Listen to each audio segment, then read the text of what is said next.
Numbers chapter 5. And the Lord spake unto Moses, saying, Command the children of Israel that they put out of the camp every leper, and every one that hath an issue, and whosoever is defiled by the dead, both male and female, shall ye put out. Without the camp shall ye put them, that they defile not their camps, in the midst whereof I dwell. And the children of Israel did so, and put them out without the camp. As the Lord spake unto Moses, so did the children of Israel.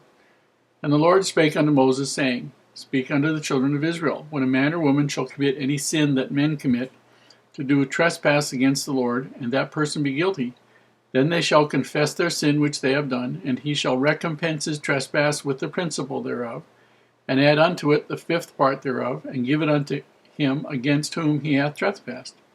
But if the man have no kinsman to recompense the trespass unto, let the trespass be recompensed unto the Lord, even to the priest, beside the ram of the atonement, whereby an atonement shall be made for him.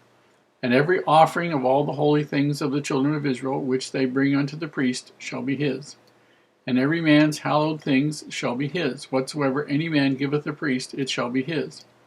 And the Lord spake unto Moses, saying, Speak unto the children of Israel, and say unto them, If any man's wife go aside and commit a trespass against him, and a man lie with her carnally, and to be hid from the eyes of her husband, and be kept close, and she be defiled, and there be no witness against her, neither she be taken with the manner, and the spirit of jealousy come upon him, and he be jealous of his wife, and she be defiled, or if the spirit of jealousy come upon him, and he be jealous of his wife, and she be not defiled, then shall the man bring his wife unto the priest, and he shall bring her offering for her, the 10th part of an ephah of barley meal.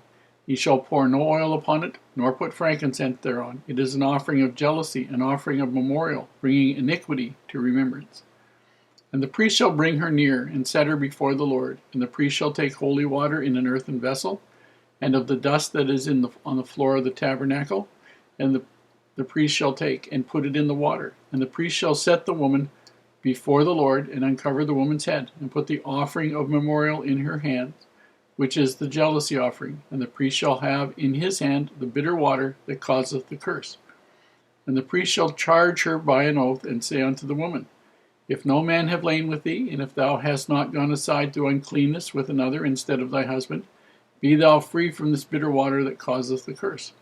But if thou hast gone aside to another instead of thy husband, and if thou be defiled, and some man have lain with thee beside thine husband, then the priest shall charge the woman with an oath of cursing. And the priest shall say unto the woman, The Lord make thee a curse and an oath among thy people, when the Lord doth make thy thigh to rot and thy belly to swell. And this water that causeth the curse shall go into thy bowels, and to make thy belly to swell, and thy thigh to rot. And the women shall say, Amen, Amen. And the priest shall write these curses in a book, and he shall blot them out with the bitter water. And he shall cause the woman to drink the bitter water that causeth the curse, and the water that causeth the curse shall enter into her and become bitter. Then the priest shall take the jealousy offering out of the woman's hands, and shall wave the offering before the Lord, and offer it upon the altar. And the priest shall take an handful of the offering, even the memorial thereof, and burn it upon the altar, and afterward shall cause the woman to drink the water. And when he hath made her to drink the water, then it shall come to pass that, if she be defiled, and have done trespass against her husband, that the water that causes the curse shall enter into her, and become bitter, and her belly shall swell, and her thigh shall rot, and the woman shall be a curse among her people. And if the woman be not defiled, but be clean, then she shall be free, and shall conceive seed. This is the law of jealousies, when a wife goeth aside to another instead of her husband, and is defiled, or when the spirit of jealousy cometh upon him, and he be jealous over his wife, and shall set the woman before the Lord, and the priest shall execute upon her all this law. Then shall the man be guiltless from iniquity, and this woman shall bear her iniquity. There are two items in this that we can discuss, one of which is quite major, the other one is also very major but quite short. The first one is those people who have health problems, challenges in the terms of having leprosy or some flow of body fluids or something or other. They need to be outside the camp. They could travel beside the camp, but they were not allowed to be part of the actual encampment itself. They would have been fed, looked after, they were physically outside the camp, but they were considered to be part of it. So that's the first one. They weren't sort of cast off to die. They were fed, watered, all that kind of stuff, except they were not allowed to be part of it. The second part was this trial, apparently, for women who were charged with adultery. This looks very strange to us these days. And there are a lot of people who sort of scratch their head and wonder what's going on. Under the time and for the circumstance where it was actually better than what a lot of women were exposed to, where women were considered property.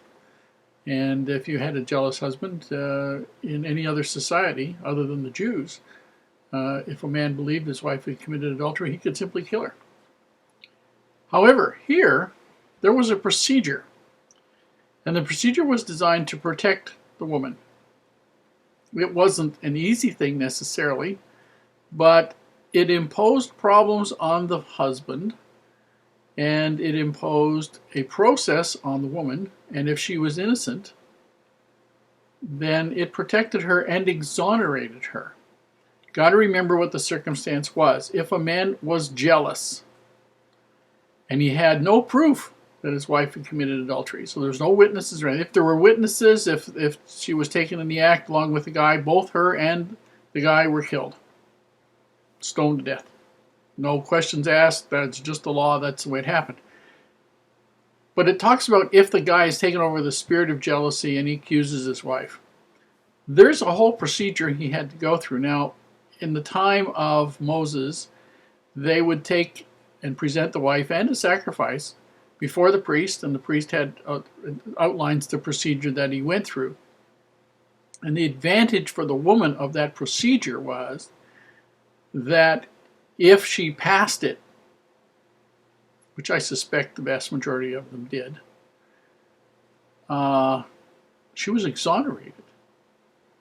You know, in most cases where if it was now and some husband was to accuse his wife of adultery and there were no witnesses, she would be found innocent, not on the basis of the fact that she was, but simply there was no evidence to convict her.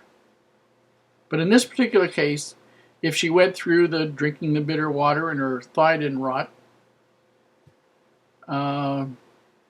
she was honored. She was exonerated.